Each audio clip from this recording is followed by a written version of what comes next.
Bonjour à tous, j'espère que vous allez bien. Aujourd'hui, on a un gros programme. On fait un point sur mes derniers mouvements en bourse. On parle d'une action que j'ai rajoutée dans ma watchlist et on fait un point sur Nvidia et tout le secteur.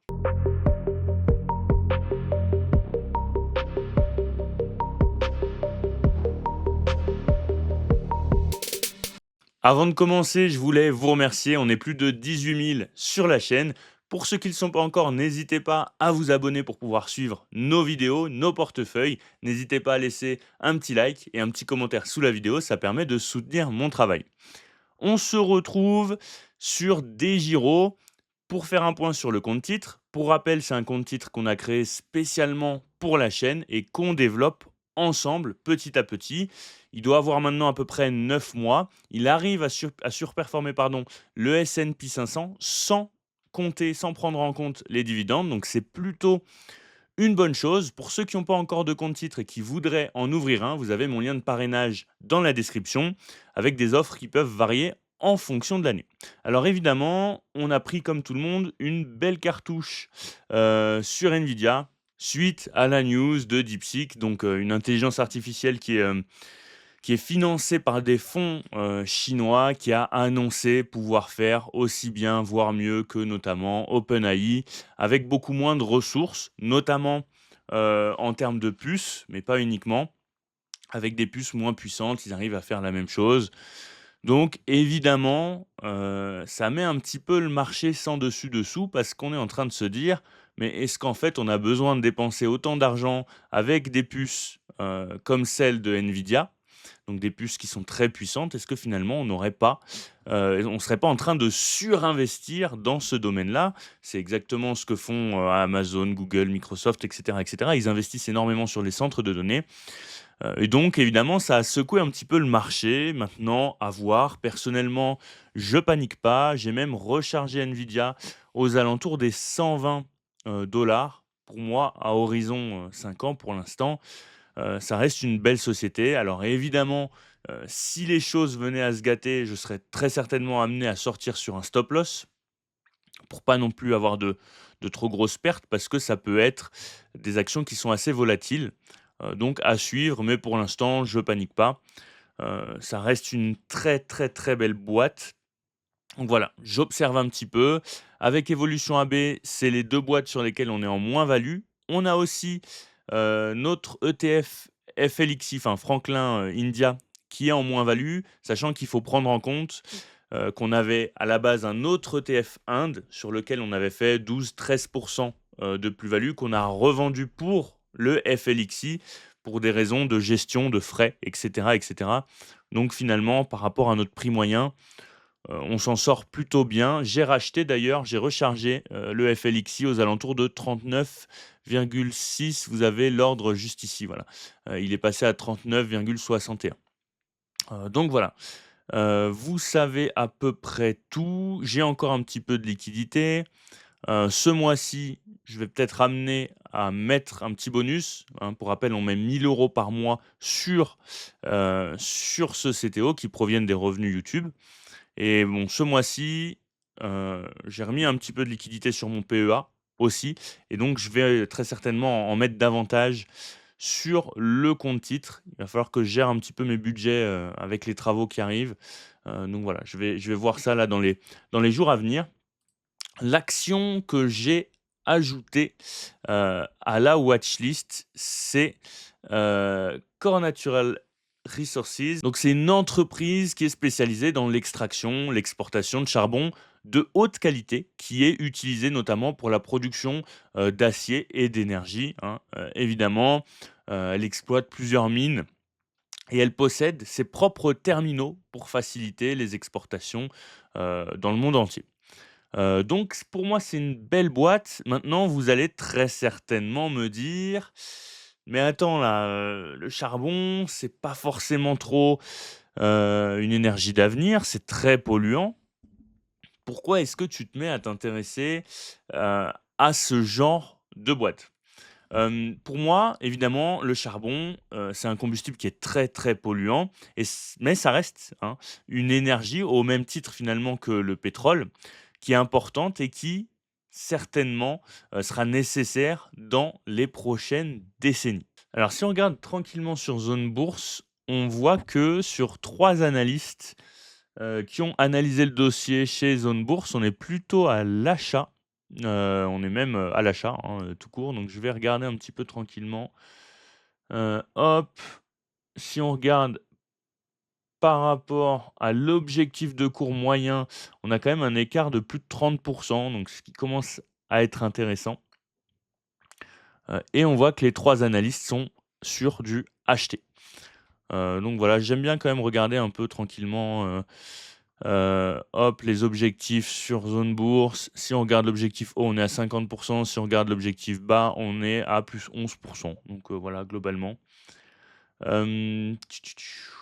Donc voilà, vous avez c'est pas mal zone bourse, là-dessus. Bon, zone bourse, hein, évidemment, pour moi, c'est quand même la plateforme française, qu'il faut avoir, hein, évidemment, pour l'analyse d'action.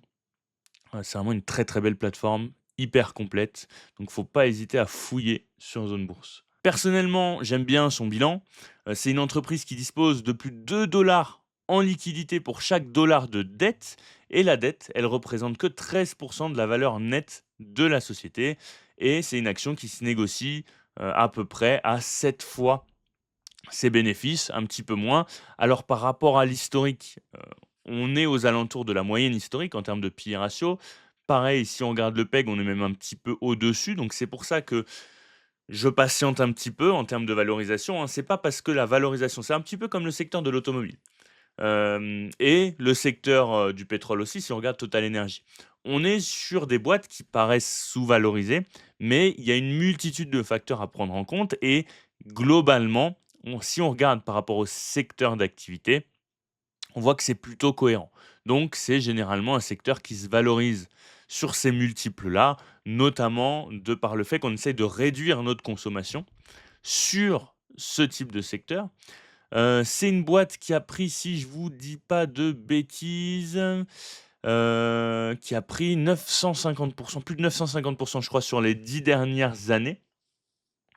Elle a surperformé le S&P 500, et là, vous voyez qu'elle est en train de corriger et selon Guru Focus, donc il y a une analyse un petit peu plus fine que uniquement regarder, le P/E ratio, on arrive sur des niveaux de valorisation qui sont plutôt, cohérents.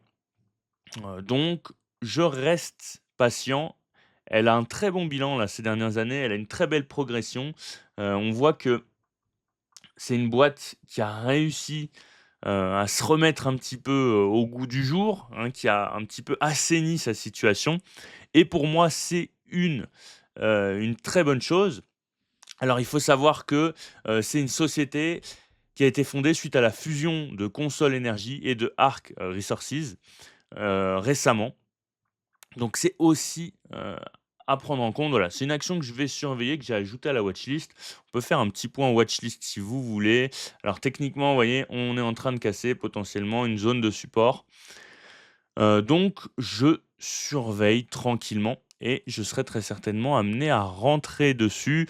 Tous mes ordres, toutes mes watchlists, sont disponibles évidemment sur le club des investisseurs rationnels. Vous avez le lien dans la description. Donc sur la watchlist, pour l'instant, j'ai loupé par exemple, ServiceNow qui est reparti très fortement à la hausse. Elle a une très belle tendance haussière. Je l'attendais un petit peu plus bas. Heu, on a aussi bon alors j'ai, Tempus AI qui est pas rentable, voilà. Je l'ai pas, je suis pas rentré dessus, j'observe un petit peu de loin. C'est l'une des seules actions de ce type-là, hein. Vous savez que moi j'aime bien les actions rentables, déjà bien ancrées, des leaders. Mais voilà, je m'amuse un petit peu, je surveille, Tempus AI pour le coup, de loin. On a toujours Apple en watchlist qui est en train de repartir, mais pour l'instant personnellement, hem, à ces niveaux-là, elle m'intéresse pas forcément.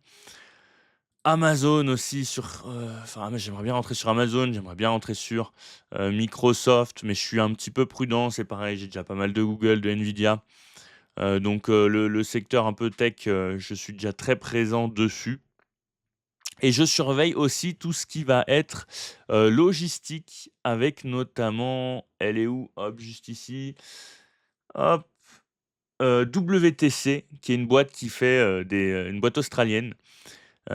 qui fait des logiciels dans tout ce qui va être logistique. C'est un domaine qui m'intéresse aussi. Il y a Old Dominion aussi, que je regarde un petit peu, mais de loin parce que la croissance, elle me paraît pas exceptionnelle, donc voilà. Un petit point rapide sur la watchlist, les évolutions, celles que je surveille en ce moment. J'attends de voir un petit peu les résultats des entreprises. On est en pleine période de résultats, donc je suis assez prudent. Je suis assez prudent. Si on revient un petit peu sur le portefeuille, pourquoi, par exemple, est-ce que j'ai pas rechargé Medpace? J'ai fait une première entrée, comme vous le savez, à 341. On est en légère plus-value, et pour l'instant, j'attends de voir un petit peu où ça va. En termes de valorisation, ça me paraît plutôt, cohérent. Hem, Maintenant, je suis patient sur le dossier. Je sais que Zone Bourse l'a sorti de son portefeuille, a pris des bénéfices dessus. Mais voilà, tranquillement, je rechargerai aussi. J'attends de voir un petit peu où on va. Si on regarde techniquement Medpace, hop, Medpace, elle est juste là, hop. Voilà, hop, on va s'enlever les OB, hop, tout. On est en train potentiellement de casser un support. On est avec 2 touches, donc il est pas forcément ultra pertinent. On travaille plutôt à l'horizontale. On est en phase de range, donc moi j'ai acheté, vous savez, à peu près en bas de range et puis j'attends de voir un petit peu quelle direction on prend, avant de recharger. C'est un petit peu pareil, hop, si on regarde, vous voyez, toutes les petites positions. Bon, Monolithic Power Systems, c'est un peu spéculatif, donc je vais pas forcément être trop amené à la recharger. On verra, à l'avenir en fonction des résultats. Il y a Fornox aussi que j'aimerais bien racheter, qui a bien performé. En fait, on arrive déjà sur des niveaux de valorisation qui sont un peu élevés sur ces boîtes-là. Donc je suis attentiste, et je regarde. Si la vidéo vous a plu, n'hésitez pas à liker, évidemment à vous abonner et à laisser un petit commentaire sous la vidéo. Vous pouvez aussi souscrire à la chaîne si vous voulez me soutenir davantage. C'est à la place du petit bouton s'abonner lorsque vous l'êtes déjà.